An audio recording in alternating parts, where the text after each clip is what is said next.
arbitrarily and capriciously. He can just do anything he wants, because he can only do those things which are in conformity to his nature, which is good, such as he cannot lie, etc., as laws of non-contradiction.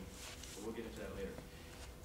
When God originally made the world, now this is based on Christian doctrine, he made it good without defect. Now in terms of, in the free will basis, where did sin come from then? Well, it came from the creature. This is not something God caused to happen in some manner. This was not something that I believe he desired to have happen, but he permitted it. It was a potential within the design.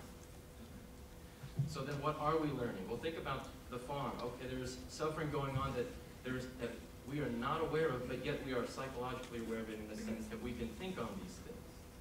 And so again, we look at those things are terrible, those things should not be, and you're right, they should not be. And they will not be, but not today. Okay, well, is there a brief response you guys would like to make? brief response, what's he waiting for? I mean, what?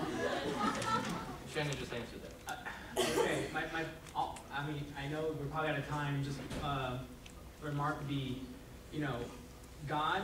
God is all powerful. He can make us come to him, and you didn't give us anything that needs suffering to happen. Coming to know God, he could do that just by appearing to the world, aligning the stars in the sky to say, I'm here, I exist, humanity, worship me, love me, I'm here. He doesn't have to make people suffer and the Holocaust to happen. He doesn't have to allow it to happen, which, by the way, he knew was going to happen before Hitler was born, just pointing out. He doesn't have to allow it to happen for us to realize, oh, suffering is bad. We need to have God to relinquish, this suffering in the afterlife. It just doesn't make sense. Yeah, I think we're going to get to the hiddenness of God issue momentarily, but just quickly, that is a burden you have to shoulder. You have to establish that God would or could accomplish the same ends with different means, and I don't know how you prove that. He's all powerful. How could he not? You That have is a misconception. his omnipotence is a misconception. The way you're understanding it is a misconception. How am I misunderstanding omnipotence? Okay, I'm gonna cut you guys off right there. So not that level of conversation or challenge is inappropriate. In fact, it's welcome. But I think we'll get a chance to address those types of misconceptions in future questions. So the second question, would you guys like to ask? All right, we'll just take it from the top here then. As physicists have learned more and more, we've begun to understand how fundamentally different the world would be with only very tiny adjustments in the physical universe. For example, if the force of gravity compared to the electromagnetic force were a little stronger, even 1/100th of 1%, complex molecules could never form, and thus life could not exist. Similarly, if the expansion rate of the universe were stronger by just a tiny amount, galaxies and stars would have been prevented from forming, and again, life would not exist. Many more such examples exist, and given all of this, isn't it highly less likely that the physical universe just coincidentally and accidentally lined up in every way to make life possible? Isn't it much more reasonable to conclude that God has fine-tuned these initial conditions with us in mind? Okay, let me just begin by saying, of all the arguments out there for theism, I think this is the coolest one. I think this is the most compelling and the most interesting. It takes the form of what we were talking about earlier, an inference to the best explanation argument, and the suggestion is that we've discovered something that's embarrassing to the atheist. We've discovered something that's embarrassing to naturalism, that these parameters of the universe are so perfectly tuned in this way to allow for intelligent life to come about. That just didn't happen by chance. I think that's a really interesting and compelling argument. There's been a lot of discussion of the intelligent design movement, and the intelligent design movement has these two strands to it. All the attention's been focused on the anti-evolutionary strand, where it's claimed that they're finding aspects of biology that evolution can't explain, and it's evidence of intelligent design.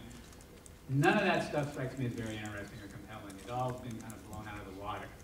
This, however, this kind of version of the intelligent design argument, I think, is really quite interesting, and I think atheists need to deal with it, and they need to bring their A game if they're going to.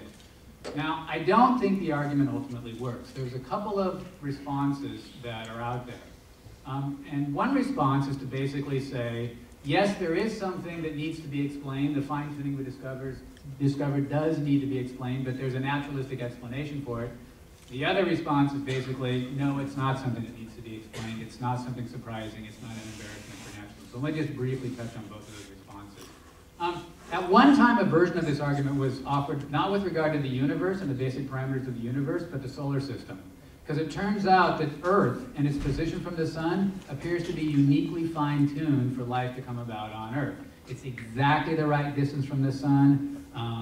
The size of Jupiter prevents various asteroids from crashing into Earth so the atmosphere could form. In various ways, our solar system is uniquely fine-tuned for life. And a lot of people said, that's evidence of God.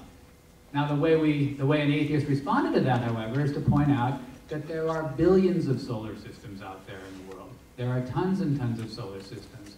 And if the chances of one of them being fine-tuned in the way that ours is fine-tuned is 1 in a billion, and you've got a million billion solar systems, then in fact we have an explanation for how one of them came about. And of course we would find ourselves in one of those few solar systems that is actually fine-tuned in that way. So we have a naturalistic explanation for that. Now, the suggestion that's offered by some naturalists is you can make the same kind of response with regard to universes. There are a variety of different sort of physical hypotheses that are out there. Different sorts of versions of physics suggest something like a multiverse hypothesis, where there are actually an unlimited number of universes that are out there, and so if you have an infinite number of universes or a huge number of universes, you would expect at least some of them to be uniquely fine-tuned for intelligent life to come about. So it's a similar kind of response. Now, there is a bit of a worry with regard to that response, and I don't want to, we can get into it in the question and answer period, but the worry is that it's a fallacy to go from the low probability of a particular event, like a particular universe, to the conclusion that it must be a member of a much larger set. It's called the reverse gambler's fallacy. I'll explain it later if you want to get into it. However, if you have independent reason for believing that there's a large number of universes, as many physicists claim to have, then you can appeal to that fact to try to explain how a particular universe came, or how there happens to be a fine-tuned universe. Now that's one response. The other response is to suggest that the discovery of fine-tuning, in fact, is not an embarrassment for the atheist. It's not an embarrassment for naturalists. And in fact, it's exactly what you'd expect to find if naturalism is indeed true. And so here's a little experiment, here's a little thought experiment. Ask yourself this question. Without knowing anything about the basic parameters of the universe, what do you think the likelihood would be if we go and investigate those parameters? What do you think the likelihood is that with regard to every single last one of them, they could all admit a wide variance and the universe would still pretty much turn out the way that it did? In other words, the basic forces of nature, the gravitational constant, all of those could have been really radically different and things would have turned out the way they did. I think you'd say not very likely at all. In other words, I think just our basic common sense understanding of physics, our basic common sense understanding of the world would suggest that a certain degree of fine-tuning is always to be expected. So my hunch is that when you think about it, it's not at all surprising that some of these parameters had to be just a certain specific sort of way for the world to turn out, for the universe to turn out the way it did. In fact, it's actually very rare. There are practically no complicated events or complicated states of affairs which are such that all the background conditions could be radically different and those complicated state of affairs would turn out the way